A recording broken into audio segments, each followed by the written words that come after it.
Marcus had always understood that. It was why he'd kept his circle small. It was why, when most of the friend group he'd had in his early 20s had turned on him over something that felt enormous at the time and looks different now from the distance of years, the ones who'd stayed had become something more than friends. They become load-bearing walls.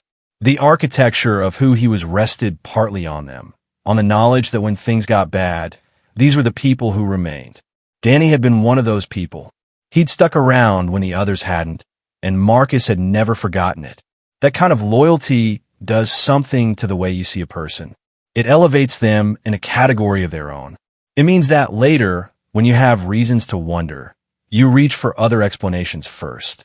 Because the alternative, that the person who stayed when everyone else left has been the one quietly undoing you, is a thought too large to hold comfortably. So you set it down without fully examining it and tell yourself you're just being paranoid. Marcus had been very good at setting things down. He and Claire had met when they were both 23. Not dramatically. There was no charged moment, no immediate certainty. They'd met through shared friends at a birthday gathering that neither of them had particularly wanted to attend, and they'd ended up talking about nothing important for 2 hours while the party went on without them, and the music was too loud and someone knocked over a lamp. He'd asked for her number. She'd given it to him without hesitation, which he'd taken as a good sign. Their early years had the quality of something built carefully and well. Both of them were people who took their time with things. Marcus worked in construction management. Not glamorous, but satisfying in the specific way of work where you could stand at the end of a project and point to something physical that hadn't existed before. Claire was in graphic design, freelance by the time they'd been together 2 years, working from the spare bedroom with a coffee that was always going cold beside her keyboard. They had a daughter, Lily, born when they'd been together 3 years. They bought a house the year after. It looked from the outside, and mostly from the inside too, like a life that was working. What Marcus would only admit to himself much later, and would eventually say out loud to a counselor, and then, in the third and final update to the internet, was that somewhere in the years of construction schedules and school drop-offs and evenings where he chose the game controller over the conversation, he had let something essential go unattended. Not out of malice, not even out of laziness exactly, more out of the quiet assumption that what they had was stable enough to survive his inattention. That the structure was sound and didn't need him checking the foundations every day. He'd stay up late most nights. Gaming, mostly a habit that had started as stress relief and become a default setting. Claire would go to bed at 10, and he'd still be on the couch at 1 in the morning, the glow of the screen the only light in the living room. Some evenings he'd go out with colleagues from the site. Not often, not to excess, but regularly enough that it was a pattern. She rarely complained. He took that as contentment. He didn't ask whether it was. What he wasn't giving her was harder to name. Not affection exactly. He was still affectionate. Not communication in the functional sense. They talked about Lily, about the house, about plans and logistics, and the 1,000 small decisions of a shared life. It was more that he had stopped being curious about her. He knew her, or thought he did, and had settled into that knowing the way you stop noticing the furniture in a room you've lived in for years. She'd started going to photography class on Wednesday evenings. She'd started going to a flea market most Saturday mornings, hunting for vintage prints and old cameras.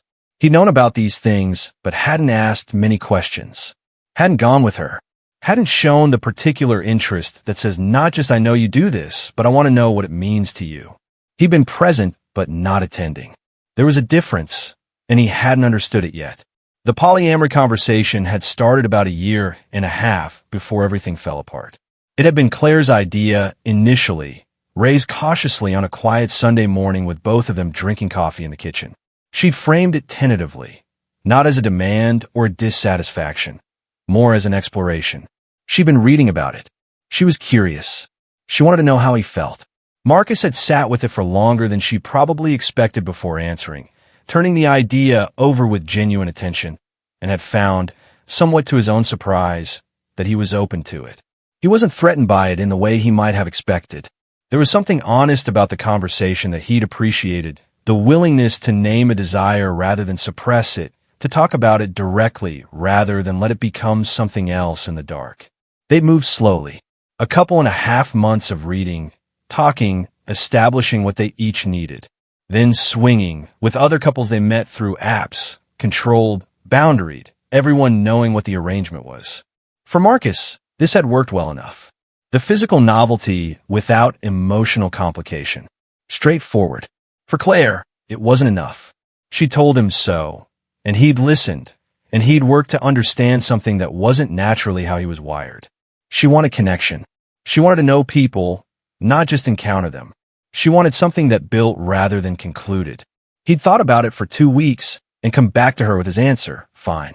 He could work with that. Emotional connection, deeper involvement. He could see the logic of it. But he needed one thing: mutual approval on partners. Nothing unilateral. If she wanted someone, he wanted to know and agree. And she'd have the same right with anyone he pursued. She'd agreed.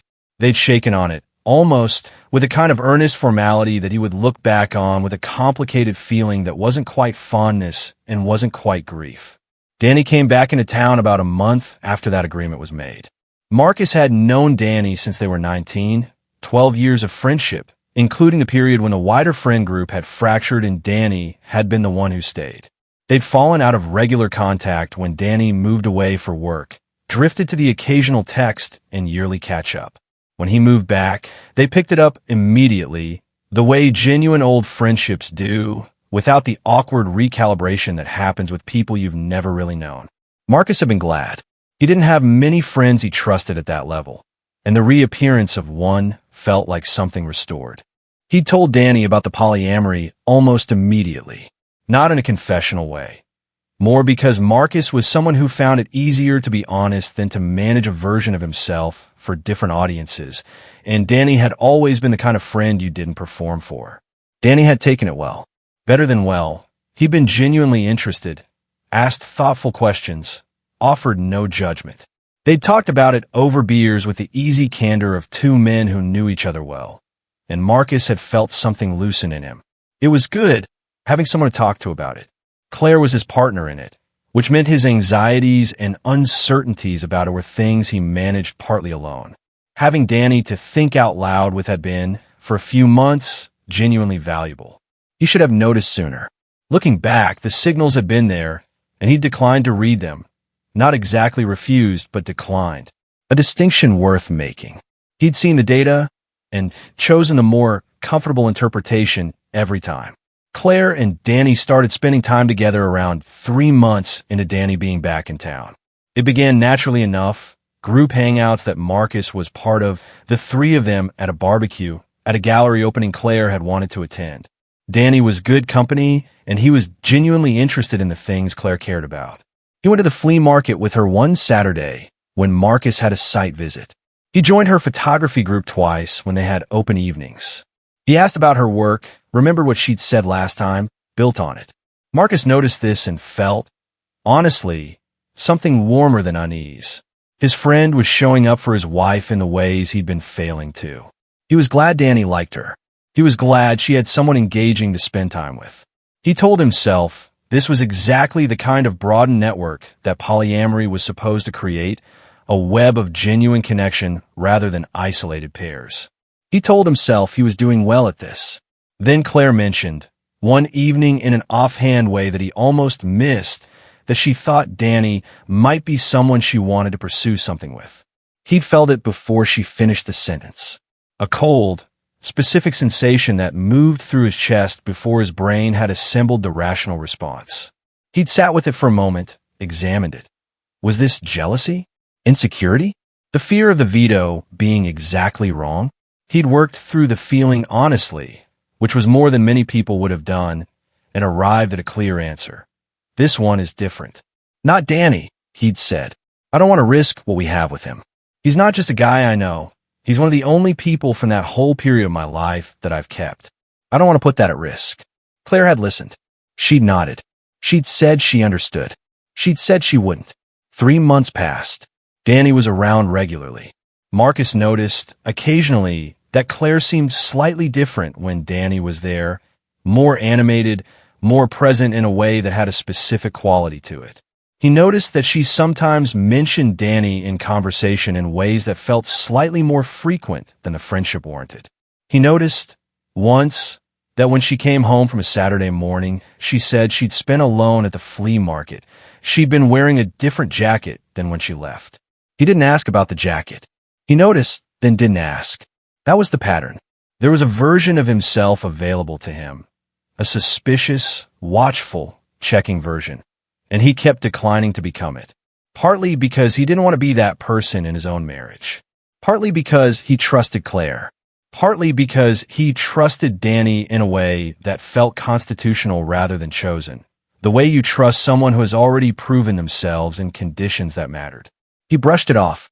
Every time he brushed it off. The lies, when he started tracking them properly, were small. She said she was going to her sister's on a Thursday afternoon. He'd mentioned it to her sister the following week and gotten a blank look. She said she'd been home all morning on a Tuesday when he came back early from a canceled meeting and found the house empty. She'd come back an hour later with a coffee cup from a place across the city. Each thing, individually, was explainable. He had explanations. He reached for them automatically, the way you reach for a light switch in a room you know without needing to see. The evening it broke open was an ordinary evening in every external detail. He and Danny were at Danny's place. 2 beers each, a game on the television that neither of them was fully watching.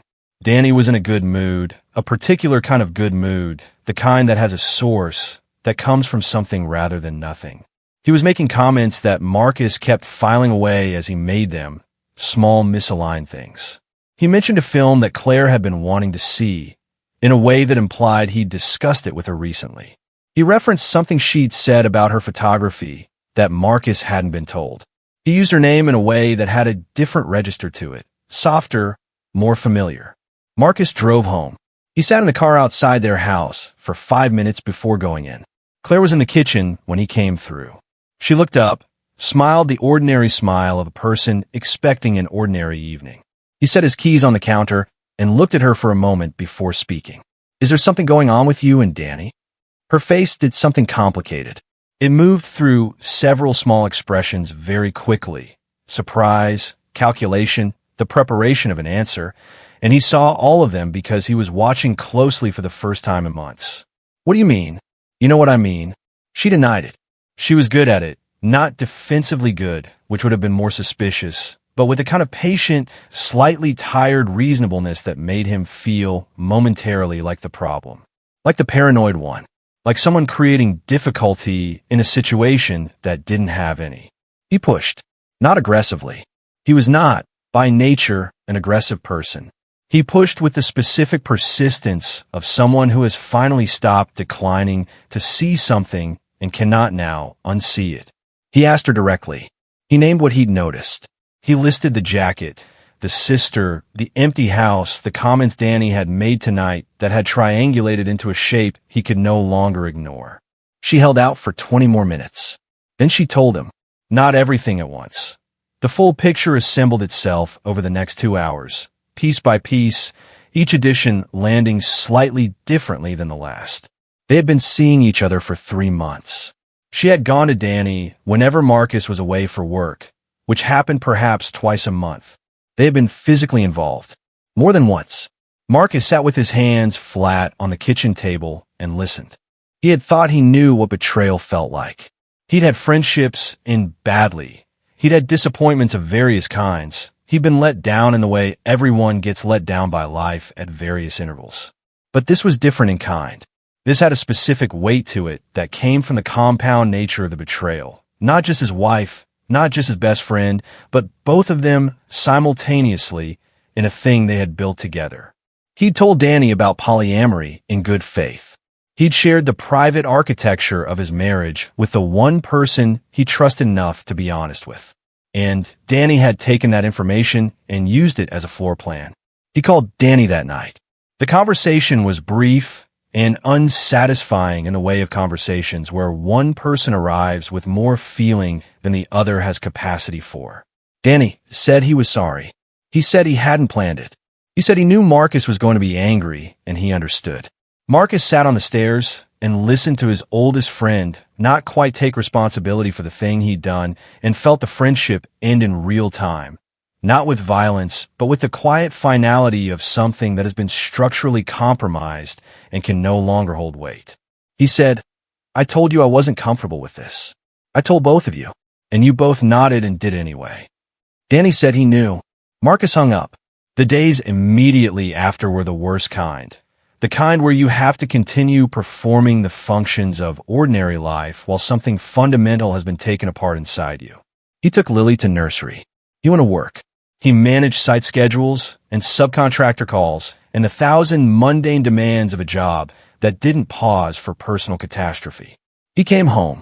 He and Claire moved around each other with the careful avoidance of two people who have been in the same explosion and are still checking for damage. He posted on the internet. He didn't know why exactly. Something about the anonymity of it, the way you could be precisely honest with strangers in ways that felt impossible with people who knew your face. The responses had been more useful than he'd expected. Not the ones that told him to leave, which came quickly and with a certainty he found unhelpful. Relationships reduced to clean prescriptions by people who hadn't sat in a specific kitchen with a specific history. More useful were the ones that asked him to examine the structure of what had happened, that pointed to the veto with careful hands and said, "This created a situation, not an excuse, not a justification, but a context." He'd sat with that. He'd suggested counseling. Claire had said yes before he finished the sentence. What he hadn't known, going in, was how much fuller the picture was going to become. The counselor was a practical, dry-humored woman who ran non-monogamy competent therapy with an unsentimental directness that Marcus found, after his initial wariness, enormously useful. They went every other day for the first month. He would come home from sessions with his head aching in the specific way of someone who has been thinking hard about things they would prefer not to think about, pour a glass of water, and sit at the kitchen table for 20 minutes before he could do anything else. It was in the third week that the Adderall came out. Danny had been giving Claire stimulants for months. It had started, apparently, as a thing offered casually in a social context, and had become, gradually, a dependency, not dramatic in the way of the stories Marcus associated with addiction, but real and functional and frightening. Claire had been a recovering addict years ago, before they met, something she disclosed to him early in their relationship with the careful honesty of someone who knew it mattered. She'd been clean for 6 years. And Danny, Marcus's friend, the man who'd stayed when the others hadn't, the man who knew Marcus's history and Claire's history and the weight of what was at stake, had reintroduced substances into the life of someone he knew was in recovery. Marcus had to leave the room when Claire told the counselor this. He stood in the hallway of the therapy office for 3 minutes, looking at a framed print of an abstract watercolor that he did not see at all, waiting for the feeling in his chest to locate itself. It found its form eventually. Not rage, though there's some of that. Mostly grief. The specific grief of understanding that the person you'd assigned to a category called loyalty had never actually been in that category. That the filing system had been wrong from the start. Claire checked herself into a treatment center. Marcus kept Lily, adjusted his schedule around it, told people as little as they needed to know. He visited when visits were allowed. He sat with his daughter in the evenings and read her stories and watched her sleep and held on to the fact of her with something close to desperation. In counseling, more pieces surfaced. Claire showed the therapist her text with Danny, and there, in black and white, was the line Marcus had half known was there but hadn't wanted to find. Danny had told Claire, on multiple occasions, that Marcus had given his approval for the relationship, had told her that Marcus had expressed feeling like the arrangement was cuckolding him, which was exactly what he wanted. Pure fabrication. Marcus had said none of it, had wanted none of it. The framework of consent that he believed was there, the mutual approval, the open communication, the agreement they'd shaken on, had been built on a lie Danny had constructed brick by brick on his behalf, without his knowledge. He had not agreed. He had been made to appear to agree. That distinction took weeks to settle. Recovery from something of that compound nature was not linear. Marcus knew this intellectually, having absorbed enough of the therapeutic vocabulary in the sessions to speak it fluently and discover it practically in the way that theoretical knowledge always collapses in the face of actual experience. There were weeks that were genuinely better, where he and Claire talked with a directness and depth they hadn't managed in years, where something that felt like the original thing between them resurfaced cautiously.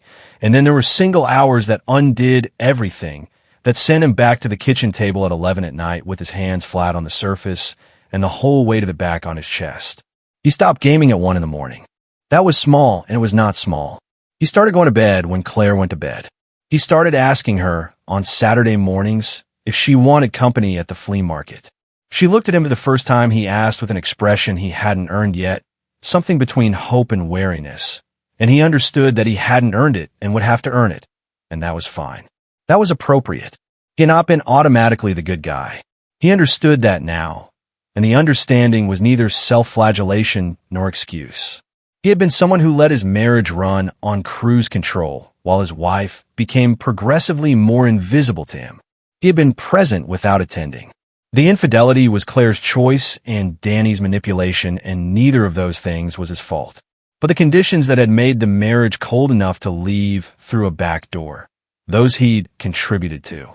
He said as much, eventually, to the counselor. She nodded, unsurprised, and asked what he planned to do with that understanding. He said he planned to stop being so comfortable. 9 years was a long time to carry something like that and arrive somewhere good. But that was where they arrived. The counseling that had felt like surgery in the first months became, eventually, a kind of maintenance, periodic tune-up rather than emergency intervention. They paused polyamory for 2 years, gave themselves the simplicity of just the two of them, rebuilt the language of their marriage without the complexity of external relationships layered over everything. They opened up again in 2018, carefully and with much better tools, and had several years of that which Marcus would describe as genuinely good, properly structured, properly communicated, nothing operating in the dark. In 2022, they closed the relationship again, this time by mutual choice, without crisis as the catalyst. Just two people who decided they preferred the particular intimacy of a closed thing. He'd had an accident. He didn't go into the details, only that it had left him with some damage that made certain things harder, including writing, which was why the final update read the way it did, slightly looser than the earlier posts, the sentences not always landing where he intended. He mentioned it without self-pity, as context, what he wanted people to know. And this was why he'd come back after 9 years to say anything at all, was that the internet had told him his marriage was over and the internet had been wrong. Not because the betrayal hadn't been real. It had been real and it had been serious, and he still carried the memory of Danny's voice on the phone that night, flat and insufficient, saying he understood. He still felt the specific texture of those months sometimes. It didn't go away. It just became part of the sediment of a long marriage rather than the whole story. And he wanted people who were in the middle of it to know that the middle was not the end. His marriage had nearly been destroyed by two people he trusted, in a context he'd helped create by being absent in the ways that mattered. He'd looked at both of those truths honestly, without flinching from either one, and decided to stay and rebuild rather than leave with his wounds intact. He didn't think leaving would have been wrong. He thought staying had been right. For him, for Claire, for Lily. He was still in love with his wife. That was the thing he wanted to say. After everything, the betrayal, the drugs, the counseling, the careful years of reconstruction, the accident, the changing shape of what they were to each other. He was still in love with the woman he'd met at a birthday party neither of them had wanted to attend, talking about nothing important while the music was too loud and someone knocked over a lamp. He thought that was worth saying. He thought, also, that he should probably tell her rather than the internet. He closed the laptop. He went to find his wife.